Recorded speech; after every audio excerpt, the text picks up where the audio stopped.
Ito yung Ford Fiesta. Ito yung lower ball joint. Ito yung lower ball joint natin. Ito, alin yung left dito? Ito, no? Ito kabila. Kabila. Ito yung dito. Yan, oh. Ito yung right. Ang laki ng kalog, oh. Ito, may kalog na rin. Yung gaan. Hindi gana. Pero wasak na yung ano, no? Goma. Palta na rin natin to. Yung malaki. Ito malaki clearance, oh. Halos mahugot, no? Yung press mo. Yung jack na. Laki. Tanggal. Clearance. Napakita niyo kay sir. Sir, ito yung ano? Para mas makakita natin ng maigi. Ito sir yung ano, lower ball joint. Yun, oh. Ito yung posible na humugod. Ito, hindi ganun kalaki yung clearance, pero wasak na rin yung boots, oh.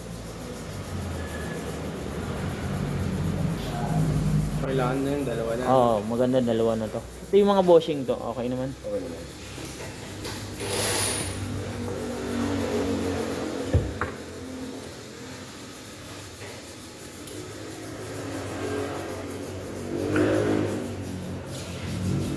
Para may mga clock na.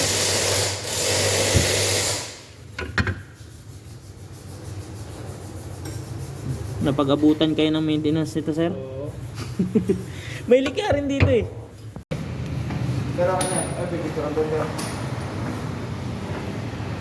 Pero ako niya. Yung ball joint na pull out na natin. Yan, kung makikita nyo. Grabe. Galawin mo, Ken. Atras sa bante mo. Hawakan mo sa... Atras sa bante. Grabe. Wala ka ng movement to. Ang clearance niya. Ito, hindi pa ganun kalubay. Wala pa ang clearance. Ito, general PMS, then pinapaltan na yung mga kailangan paltan kasi may leak na rin dito sa valve cover gasket niya. Yan, pinalalamove natin yung pyesa galing pang Quezon City. And then itong ang ano, yung lower ball joint pinaltan. Tinanggal natin yung suspension arm. Yan, kung makikita niyo, tanggal na siya. Then itong brake pads, tinanggal din kasi manipis na. Then nilinisan na rin yung mga caliper pin para maganda ang preno natin. Then ang sunod dyan ay itong spark plugs. Tinanggal na rin yung spark plugs, papalitan na rin kasi, at malaki na yung gap sa spark plug natin. Spark plug,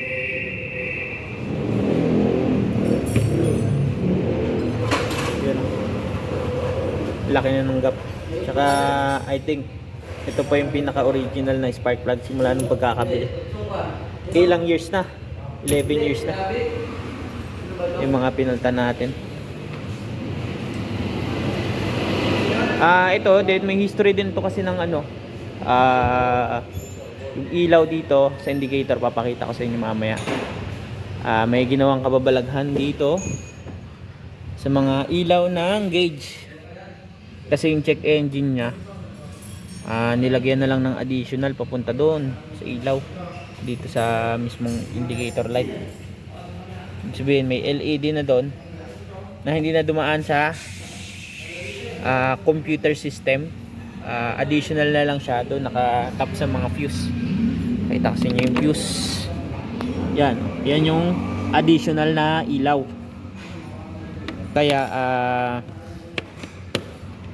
yun, isang problema dito. I think pundi na kasi yung engine light dito. Then yung ilaw dito sa battery meron din na additional na kasi pundi na rin to, tingin ko. And then yung mga kailangan tignan dito and i-fix kasi may possibility na may masunog sa wiring kasi additional hindi, wala na siya sa standard. Dun sa fuse na yun, dalawa nakatap na linya, yun dito and then dun sa mismong pinaggagamitan nitong fuse na to, kung saan man siya naka-connect. Yung mga kailangan gawin dito sa Ford Fiesta ni sir,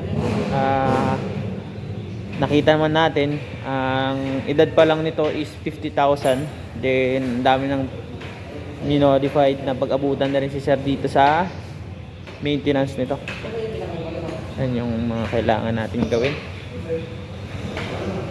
Palit na yun ng radiator hose. Yan, radiator hose. Yan. May mga pyesa, dumating na rin. Ito yung ball joint 700 ang isa.